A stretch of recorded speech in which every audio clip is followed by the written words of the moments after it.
So this is just a short overview of my MA Psychotherapy research project at Leeds Beckett University. And the project was based around counsellors' experiences of working with bereaved clients who want to talk about an end-of-life phenomenon experience they may have had, such as the deathbed coincidence or after-death communication with a deceased person. Okay, so research studies and anecdotal stories have highlighted the occurrence of end-of-life phenomena such as deathbed visions, deathbed coincidences, and after-death communication. They're sometimes called anomalous experiences and may be regarded as spiritual experiences by those who have them.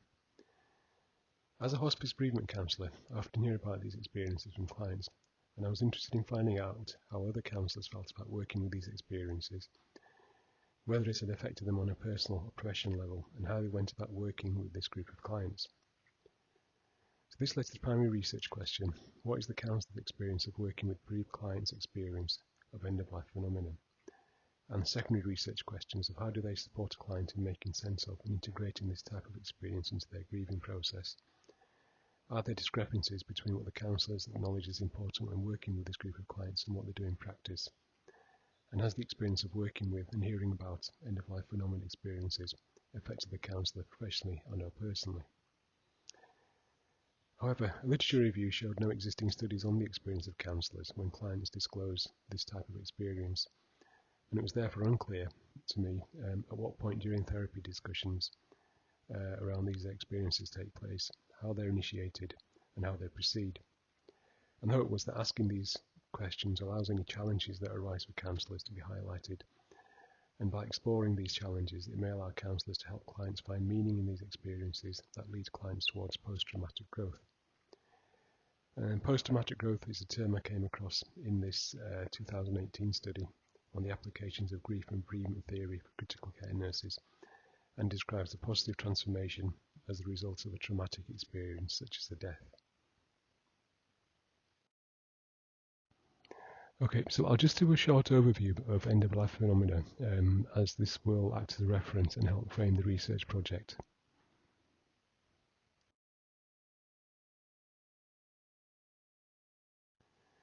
Okay, so end-of-life phenomena are part of the process of dying that starts before death and continues after it. And during this process, a range of spiritual or anomalous events can happen to the dying, their families and their caretakers. So with deathbed visions, research studies have documented that at any time up to 4 weeks before death, a dying person may report having a vision of deceased loved ones, a religious figure, or visions of other worlds. It's estimated that 10% of all dying people are conscious shortly before their death, and of these 50 to 60% will experience a deathbed vision. The deathbed vision is generally a comforting experience for the dying person that lessens the fear of death for them and their family members. Following a deathbed vision, the dying person may start talking about going on a trip or a journey, or say that whoever they saw in the vision will be back to collect them soon. These visions are sometimes dismissed as the byproducts of a dying brain or the result of medication, but studies have shown that dying patients are fully conscious and aware of their environment when these visions occur. Other studies have also noted that deathbed visions have an external origin rather than being projections of wishful thoughts or unfulfilled desires. Deathbed coincidences occur at the time of death and can manifest in several ways. For example, a close family member in a different part of the world may have a vision of the deceased person at the moment of death, or a clock may stop working, or an alarm starts sounding at the time of death. Deathbed coincidences are very common, with 50% of professional carers, such as nurses, auxiliary staff and chaplains, having reported witnessing a deathbed coincidence. After-death communication is the experience of a living person sensing or having direct contact with a deceased person. This is also a very common experience, with an estimated 75% of people experiencing some form of after-death communication in the first year after a bereavement. After-death communication can occur during sleep, in which a particularly vivid, lifelike dream of the deceased person occurs. They can also occur whilst falling asleep, waking up, or whilst wide awake and alert. So a bereaved client could come to us having had any one or a combination of these end-of-life phenomena experiences and raise it during counselling. So I'll just run through my study methodology, the data collection and the recruitment of participants as well. Okay, so interpretive phenomenological analysis was chosen as the most relevant qualitative research methodology, as it aims to understand how a person makes sense of their lived subjective experiences. The interviews were semi-structured, using open-ended questions, as this allowed participants to provide a detailed account of their experience, whilst also allowing other areas of interest that came up during the interview to be explored. The interviews were conducted online using Zoom and lasted 45 minutes to an hour, and there were two primary requirements for participants to be eligible to take part in the study. First, that they had worked with at least one bereaved client who had disclosed experiencing an end-of-life phenomena experience, and that they were members of the BACP, UKCP, or a similar professional body to ensure they were working within an ethical framework. Recruitment for the study was carried out in a variety of ways, ranging from contacting hospice bereavement counsellors to using LinkedIn, Facebook, and also through purposeful sampling. The study proposal had to go through one hospice's internal research and ethics process for approval prior to contacting the hospice bereavement counsellors. And there was a stage when I heard nothing for quite a few weeks, and it did get me thinking whether I'd chosen too niche a subject to get even the minimum number of participants that I needed, which was 3. However, in the end, 4 counsellors in private practice volunteered to take part in the study. Okay, so I'll start running through the findings from my study. Okay, so following the IPA analysis of the transcripts of the 4 counsellors who were interviewed for the study, 3 main themes were extracted, each with 3 sub-themes. The first theme is based around participants' training in end-of-life phenomena. The second is based around how working with and hearing clients talking about their end-of-life phenomena experience has affected them on a personal or professional level. And the third theme is based around the counselling practicalities of working with this group of clients. So this first theme reflects how counsellors felt about any training they had received around end-of-life phenomena and how they engaged with supervision and support on this subject. Okay, the need for training in end-of-life phenomena. All the participants felt that training in end-of-life phenomena should be embedded into professional counselling training courses, as the subject had not typically been covered during their own counsellor training. This supports other studies from 2007 and 2016, which also found that few mental health students or professionals received training on these types of issues, leaving them feeling unequipped to work with clients who reported anomalous experiences. Training in this subject would allow counsellors to examine their own beliefs about the subject and feel better prepared for working with their clients' end-of-life phenomena experiences, and allow them to engage with clients at an appropriate level. Whilst training could be made mandatory for counsellor training programs, even for people who did not believe it, as commented on by participant 2, other studies have suggested that developing competence to work with these types of experiences is more related to personally valuing this area than the imposition of a formal training framework. This approach was adopted by some of the participants who used their personal experience of end-of-life phenomena or anomalous experiences to carry out their own research to develop their knowledge of the area further. So, training versus personal experience. Due to the lack of training regarding end-of-life phenomena, therapeutic approaches based on personal experience and research were highlighted as influencing the participants' belief system and also how they engage with clients on this subject. Other studies from 2010 and 2020 found that running a training module on end-of-life phenomena was effective in improving knowledge about end-of-life phenomena, knowing how to engage with someone who reports an end-of-life phenomena experience, and improves their comfort in talking about end-of-life phenomena with other professionals. However, personal experiences of end-of-life phenomena or anomalous phenomena allowed participants to feel better able to connect with their client who had also had such an experience. This is like the idea of the wounded healer, where personal suffering increases one's awareness of the suffering of others.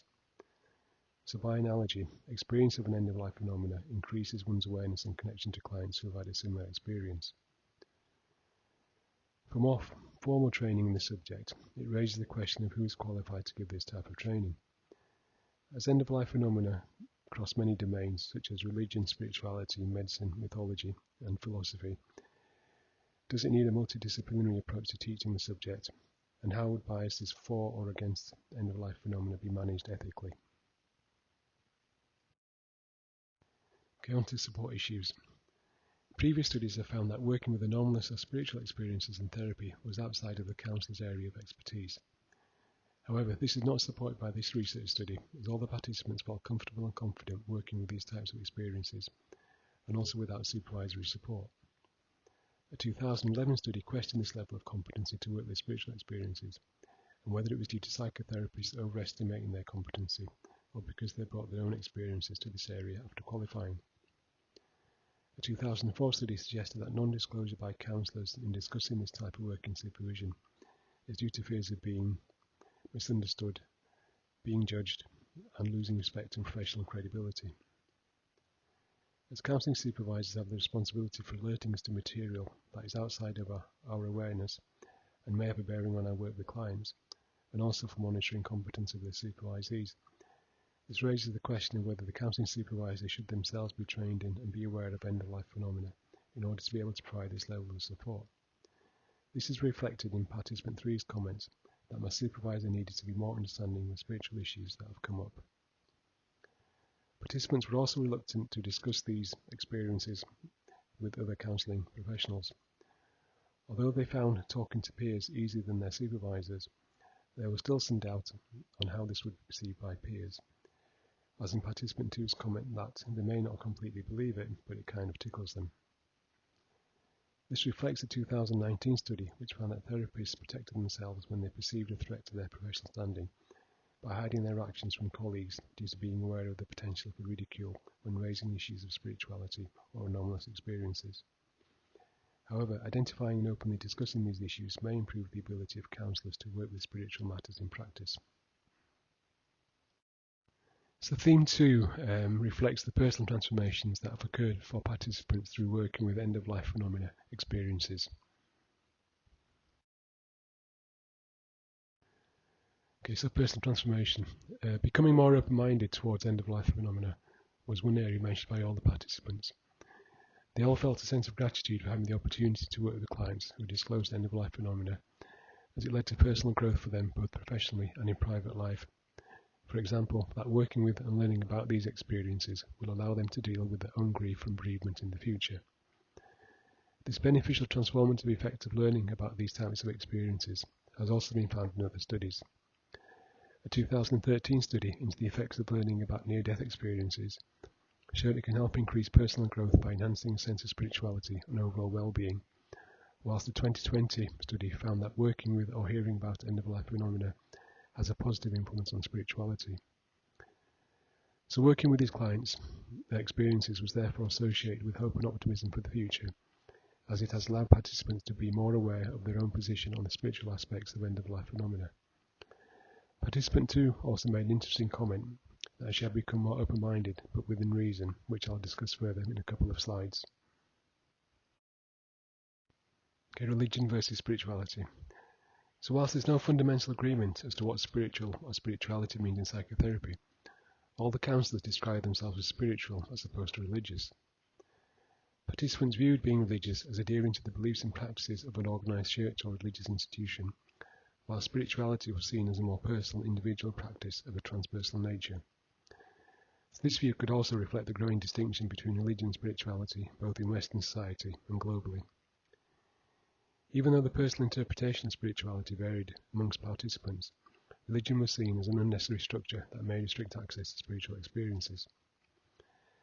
A 1990 study noted that a therapist's underlying beliefs towards religion and spirituality are implicit in counselling therapy. So as the participants saw themselves as spiritual, their work with the client's end-of-life phenomena experience could be seen as a form of spiritual counselling. Okay, counsellors' views of clients' end-of-life phenomena experiences. So whilst all counsellors described themselves as spiritual, there was an underlying element of trying to reconcile the client's end-of-life phenomena experience in physical terms by the participants. So the underlying question here is whether there is a physical basis for these experiences, or are they of a supernatural origin? And if they are of a supernatural origin, they challenge assumptions about the separation between life and death and the nature of bereavement. So this may generate anxiety due to feelings of having to adapt existing worldviews to accommodate the supernatural. And it also raises the issue of uncertainty and ambiguity when working with the client's end-of-life phenomena experience, due to trying to reconcile two usually opposing worldviews. So this tension between being open-minded towards these experiences, but having a boundary around what is acceptable, is reflected in the last quote. I've become more open-minded, but within reason. A 2009 study argues that as exploring spiritual experiences can promote client growth, counsellors have an ethical obligation to treat these with the same attention as any other personal experience. As a reflection of this, all the participants stressed the importance of setting aside their own beliefs and working with the experience from the client's perspective in order to focus on therapeutic benefits of the experience with the client. In a 2016 paper on congruence and the social contract between a client and a therapist, Frankel asks if the ability of a therapist to withhold personal feelings from their client constitutes an honest, person-centered relationship. Okay, the final theme reflects how participants work with clients on end-of-life phenomena experiences in relation to bereavement counselling in clinical practice. Okay, integration with bereavement counselling. The person-centered approach and the integrative approach emerged from the interviews as the two counselling frameworks which all participants felt worked well with clients disclosing end-of-life phenomena experiences. This illustrates the common frameworks adopted by all the participants regardless of when or where they had trained or how long they'd been in practice. The integrative approach allowed participants to use ideas and processes from different disciplines that were useful for the client, and the use of non-directive and relational practices allowed the client to decide what should be discussed during counselling, and this has been found to be beneficial for bereaved clients. So this finding contrasts with previous studies from 1992, 2011 and 2019, investigating how psychotherapists attended to spirituality in the therapeutic process. And all these studies found it was the psychotherapists who determined what was discussed in counselling based on their own belief system. Making use of core principles of their counselling practice to work with end-of-life phenomena experiences was also found in a 2016 study in which counsellors said they would work the same way with anomalous experiences as they would with any other issue. All the participants also expressed the need to create a safe therapeutic space where clients would feel comfortable talking about their end-of-life phenomena experience. The importance of a safe space for clients where they feel comfortable talking about these experiences without it being devalued has also been found in other studies. And underlying the frameworks of the person-centered approach and the integrative approach, participants also worked intuitively with clients on the end-of-life phenomena experience. However, this way of working may allow unconscious attitudes towards the end-of-life phenomena experience to be conveyed to the client and judgments about the client to arise. Okay, when clients disclose their end-of-life phenomena experiences during counselling, all the participants perceive this as being helpful with their therapeutic process. Participants found discussing these experiences was helpful as a therapeutic tool that acted as a bridge to working with other issues of importance to the client's well-being. The ability to use discussions of the client's end-of-life phenomena experience to open up the counselling session was also found in a 2009 study of social workers working with clients' experiences of sensing the presence of a deceased loved one, and in these they use these as stepping stones to other issues of concern to the client. So allowing clients to discuss and share their end-of-life phenomena experience provides them with a cathartic release that helps them to move through their grief, whilst also giving the counsellor a deeper understanding of the client's needs. Okay, normalisation of client experiences.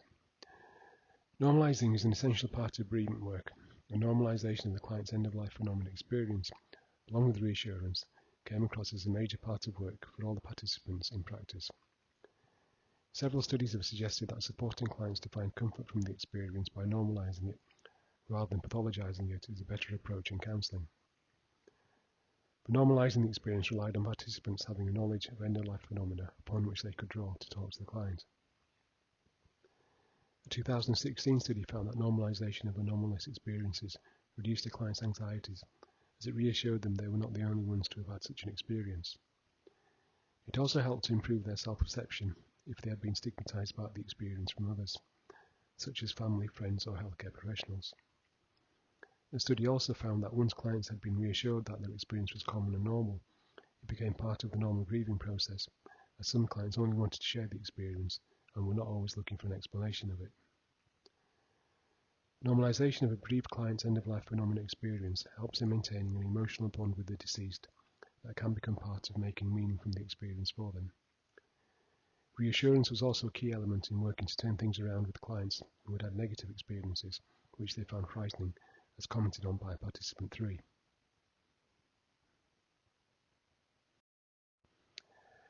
Okay, the last sub-theme then is about client-counsellor trust and disclosure. So participants felt that clients would only disclose their end-of-life phenomenon experience once they felt comfortable with them and a level of trust had been established between them and the client. They also found that they were initially sounded out by clients, especially if the client had already had a negative response about the experience. For example, when they had tried to talk about the experience to family or friends and been told that they must have imagined it. Developing this trust involved participants maintaining a non-judgmental stance towards their client's experience, as one of the major concerns of clients who want to talk about this type of experience is being judged as mentally ill or mad if they disclose it. All the participants said they would wait for the client to raise the end-of-life phenomenon experience, although existing research is conflicting on whether the client or the counsellor should raise it. A 2005 study into addressing spirituality in psychotherapy found that when therapists initiate these discussions, it made clients feel uncomfortable, invaded, or imposed on. However, studies from 2005 and 2009 suggest that if the client does not raise the subject, the counsellor bringing up the topic provides them with an opportunity to check that the experience is not a sign of psychosis or need a referral to more specialist service. Participants would only disclose their own end-of-life or anomalous experience if they felt it appropriate, depending on the individual situation and setting, or they were asked about the subject by the clients. Participant 2's comments reflect this, and the comment, "I would never put this on my professional profile as it puts some people off as they don't believe it," ties back into the sub-theme of support and the fear of not being understood, being judged, and the loss of professional respect or credibility. However, self-disclosure of these types of experiences by counsellors can be helpful in enhancing their therapeutic alliance, as studies have found that clients were more comfortable raising spiritual matters when they sense a similarity between their own and the therapist's beliefs or experiences. So in summary, the themes found in this study suggest that counsellors should be aware of end-of-life phenomenon experiences through training or personal experience. Working in a client-centric way allows the client to make meaning after their experience. Discussing end-of-life phenomena experiences can help to normalise them for a client and may help them move through their grieving process. Counsellors should maintain a non-judgmental stance towards clients who have had end-of-life experiences by being aware of their own biases for or against such experiences. And working with and hearing about end-of-life phenomena experiences can have a positive transformative effect on the counsellor. So that's the end of my presentation. Thank you for listening. There's more information on end-of-life phenomena on my blog site, www.griefandloss.co.uk. There's also information on bereavement counselling, near-death experiences, and also quite a comprehensive reference section if you're after more information on resources I've used over the years. Thanks.